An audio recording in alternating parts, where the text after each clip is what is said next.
विद्यार्थी मित्रांनो, प्राणसई या कवितेच्या व्हिडिओ क्रमांक 4मध्ये तुमचं स्वागत. मागच्या व्हिडिओमध्ये आपण प्राणसई या कवितेचं अर्थसौंदर्य, भावसौंदर्य उलगडून पाहिलं आणि त्यावेळेला आपण काही शब्दांचे अर्थही लक्षात घेतलेले होते. पण तरीसुद्धा आपण काही शब्दांचे अर्थ पुन्हा लक्षात घेऊया या कवितेमध्ये आलेले. आता पहिला शब्द बघा, प्राणसई.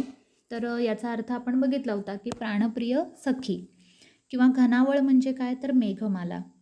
कांडते किंवा कांडणे म्हणजे धान्य कांडणे. कडाडते म्हणजे कडाक्याचे. सांगावा म्हणजे निरोप. धाडणे म्हणजे पाठवणे. हुडा म्हणजे गोवऱ्यांचा ढीग. शेणी म्हणजे गोवऱ्या. ठाणबंदी म्हणजे बैलांना गोठ्यात बांधून ठेवणे. कोमेली म्हणजे कोमेजली. भिंग म्हणजे आरसा. वाकुडेपणा म्हणजे विपरीत वागणे. भरारी म्हणजे झेप. तर असे या कवितेमध्ये आलेले काही शब्द आपण लक्षात घेतले. आता या कवितेच्या थोडासा आपण रसग्रहणाचा विचार करूया, कारण या कवितेच्या खाली आपल्याला कृतीमध्ये कवितेचं रसग्रहण करायचं अशी एक आपल्याला कृती आहे. तर त्यामुळे आपण रसग्रहण कसं करायचं याचं थोडासा विचार करूया. आत्तापर्यंत तुम्ही कवितेचं रसग्रहण केलेलं आहे, पण तरीही आपण एक थोडक्यात या गोष्टीचा किंवा या रसग्रहणाचा थोडक्यात आपण विचार करूया. एखाद्या कवितेचं आपण रसग्रहण करतो तर त्यावेळेला कुठले मुद्दे आपण लक्षात घेतो ते एकदा पाहूया. आता बघा, कवितेचे रसग्रहण करताना लक्षात घ्यायचे मुद्दे.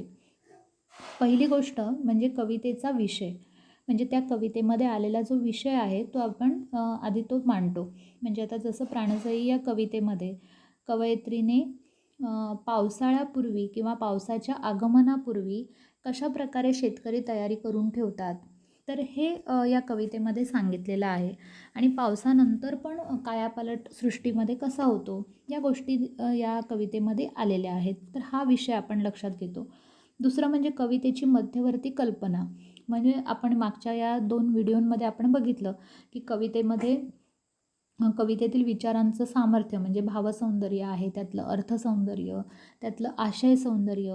म्हणजे नेमकं कवयित्रीने या कवितेतून काय सांगण्याचा प्रयत्न केला आहे, तर तिने या पावसाला किंवा या घनावळीला, मेघमालेला एक मैत्रिणीच्या नात्याने तिला विनंती केलेली आहे की तू लवकर या पृथ्वीवर ये आणि सगळी पृथ्वी जी आहे, सृष्टी जी आहे, तर ती हिरवीगार होऊ दे.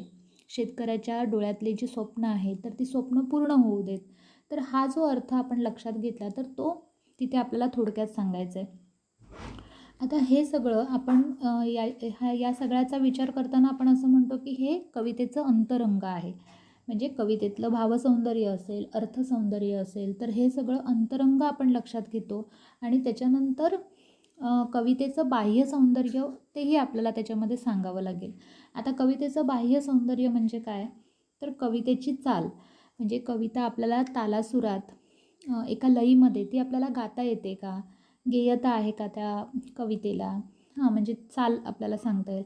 शब्दातील नादसौंदर्य म्हणजे त्या कवितेमध्ये काही अलंकारांचा वापर केलेला असेल, उदाहरणार्थ यमक असेल किंवा अनुप्रास या अलंकारांचा वापर केलेला असेल, तर ती कविता आपल्याला विशिष्ट तालासुरात आपल्याला ती गाता येते. तर त्यामुळे त्या कवितेला प्राप्त झालेलं नादसौंदर्य, त्या कवितेमध्ये आलेल्या काही प्रतिमा असतील, प्रतीकं असतील, अलंकार, वृत्त, छंदरचना, म्हणजे एखाद्या ओवीमध्ये ती रचना आहे का, अभंगामध्ये आहे का, तर हे आपल्याला सांगता येतं. आणि मग शेवटी ही कविता आपल्याला का आवडली हे सांगणं म्हणजे रसग्रहण. किंवा रसग्रहण म्हणजे काय, तर कवितेतील सौंदर्यस्थळं शोधणं, कवितेतली सौंदर्यस्थळं समजून घेणं, याला आपण रसग्रहण असं म्हणतो. तर आता पुढचा मुद्दा आपण बघूया की प्राणसई या कवितेतली नेमकी सौंदर्यस्थळं काय आहेत. आपण मागच्या 2 व्हिडिओमध्ये याचा विचार केलेला आहेच, पण एक आपण धावता आढावा घेऊया. तर आपण प्राणसई या कवितेतली सौंदर्यस्थळं काय सांगू शकतो, तर त्याचा आशय, त्याचं अर्थसौंदर्य, भावसौंदर्य हे आपल्याला सांगायचं आहे.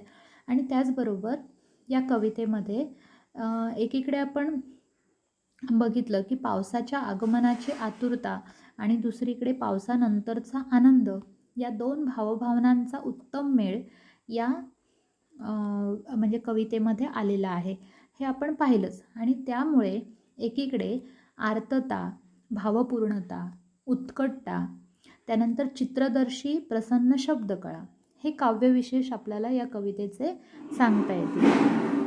आता चित्रदर्शी म्हणजे काय, तर अगदी आपण ती कविता वाचत असताना, त्यातल्या ओळी वाचत असताना आपल्या डोळ्यासमोर ते दृश्य निर्माण व्हावं किंवा डोळ्यासमोर ते दृश्य आपल्याला दिसावं, तर अशा प्रकारची कवयित्रीची भाषाशैली आहे.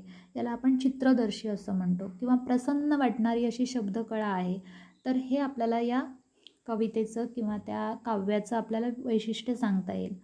त्याचबरोबर आणखीन आपल्याला या कवितेबाबत काय सांगता येईल, तर प्रतीक, आपण मगाशी म्हटलं की काही प्रतीकांचा वापर केला असेल तर तो सांगावा.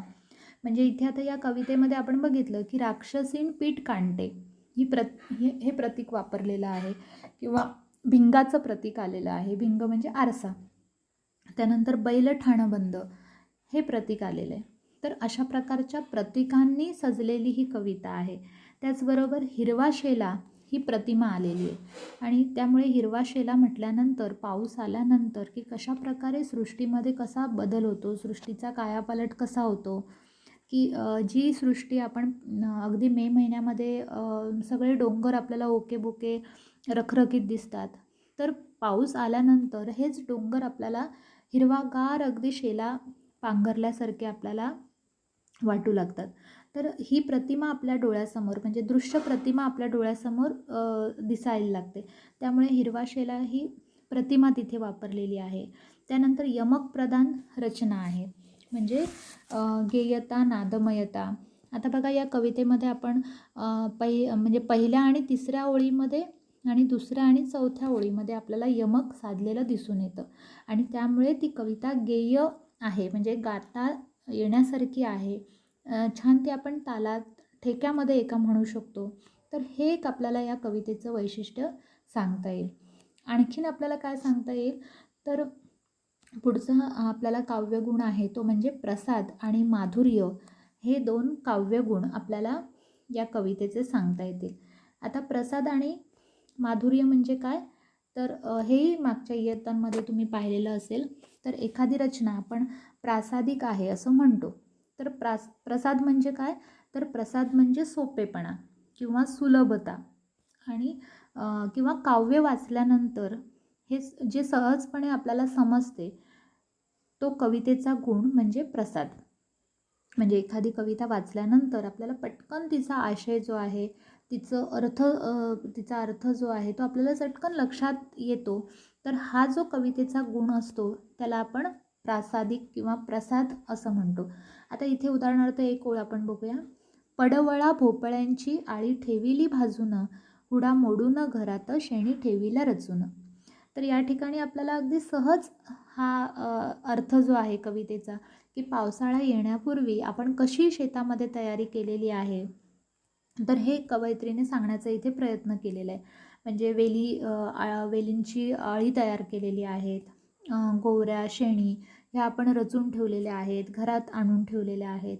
तर हे जे वर्णन आहे ते अगदी सहज सोप्या भाषेमध्ये केलेलं आहे, आणि त्यामुळे इथे आपल्याला प्रसाद हा कवितेचा हा गुण आहे हे सांगता येईल.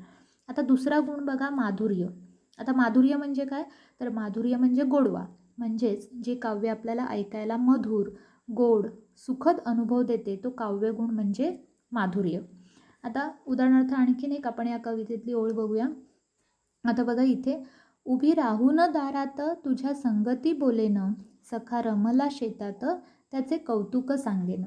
तर या ठिकाणी आपल्याला ही कविता किंवा ही ओळ, हे कडवं आपल्याला बोलत असताना, ऐकत असताना आपल्याला ऐकायला सुद्धा ते मधुर वाटतं की नाही, आणि म्हणून इथे हा माधुर्य हा काव्यगुण आपल्याला इथे आहे असं सांगता येईल.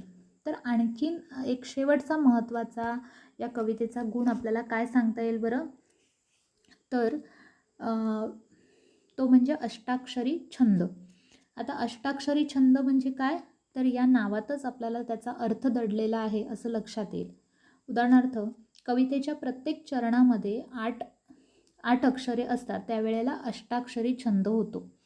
म्हणजे कुठलीही या कवितेतली आपण ओळ घेतली तर त्या ओळीतल्या चरणामधली, चरण म्हणजे काय, तर चरण म्हणजे ओळ, प्रत्येक ओळीतली अक्षरांची संख्या जर आपण मोजली तर ती आपल्याला 8च आहे असं लक्षात येईल.